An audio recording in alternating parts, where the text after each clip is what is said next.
Oh, come on, you can't tell me this. Look, I'm not going to be okay if Sprint and T-Mobile are off the table and all I'm going to get is Aetna and CVS and Broadcom and Qualcomm. This is my Christmas too, bro. I want to see something big in the financial world. I'm counting on you, AT&T and Time Warner. You better settle this. You better figure it out. I'm Cody from Wall Street Breakdown. You mark that down.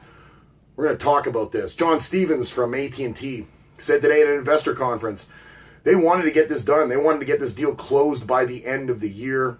He said today the deal between AT&T and Time Warner has no fixed timetable for closing.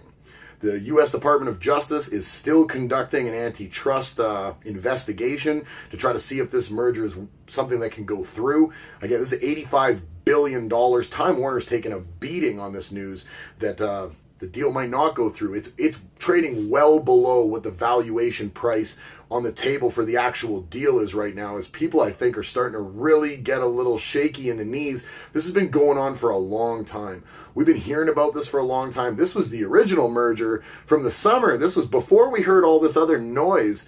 This was the one. This was a for sure thing. We thought it was just going to be regulators getting this done.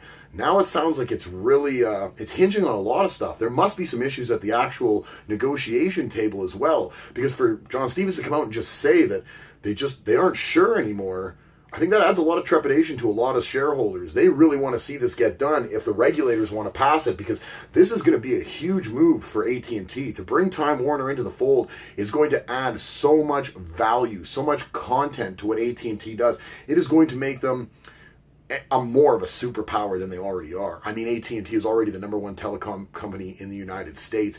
I mean, they're going to cover so much more ground bringing Time Warner and Time Warner's subsidiaries into the fold with AT&T. They're going to end up finding themselves in many different sectors that they weren't in before, but they're such a strong company. They have so many connections. They've got so much money. The reach of AT&T is so broad already that when you bring in more media to them, more stuff that they could do stuff with, a company that's, if they're smart enough, should be able to execute. I'm sure they're going to keep on a lot of the really veteran Time Warner staff that have been doing such a good job over there for such a long time to make sure this transition goes seamlessly as they bring on new types of, new segments to their company that they're not used to operating at the same level as Time Warner is. I mean, Time Warner's in the movie and TV industry. It's so significant what they do over there.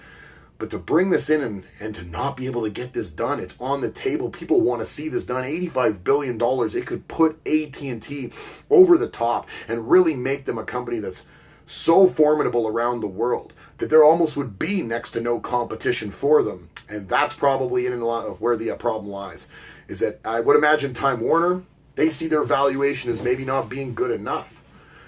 They know what they're bringing to the table for AT&T, regardless of the fact that they're overvalued. They see CVS overvaluing Aetna. They see Broadcom overvaluing Qualcomm. They know that you're going to have to get overvalued in a market like this. When economies are this strong and everything's working to everybody's advantage, you better plan on overvaluing whoever you want to bring into the fold. AT&T has already offered a really overvalued price for Time Warner, but between the regulators and what I think might be Time Warner dragging their feet a little bit, saying like, we might be able to get a better offer somewhere else, and find the regulators are a lot more lenient if we're working with a company that's not the number one company.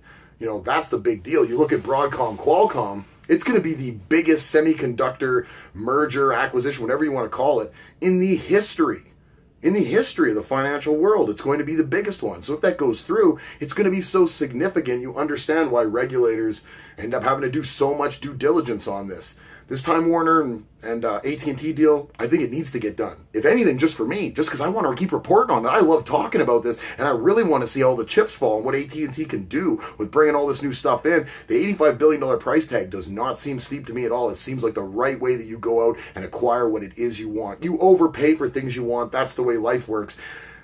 This is a good idea, but regulators, Time Warner, all sorts of other pitfalls, people dragging their feet. You wonder how long it is before everybody just decides maybe this isn't going to work. I hope that doesn't happen, though. I'm Cody from Wall Street Breakdown. If you haven't already, click the subscribe button, click the notification bell, thumbs up for this video, all videos, thumbs up for you because you're awesome, and leave us a comment.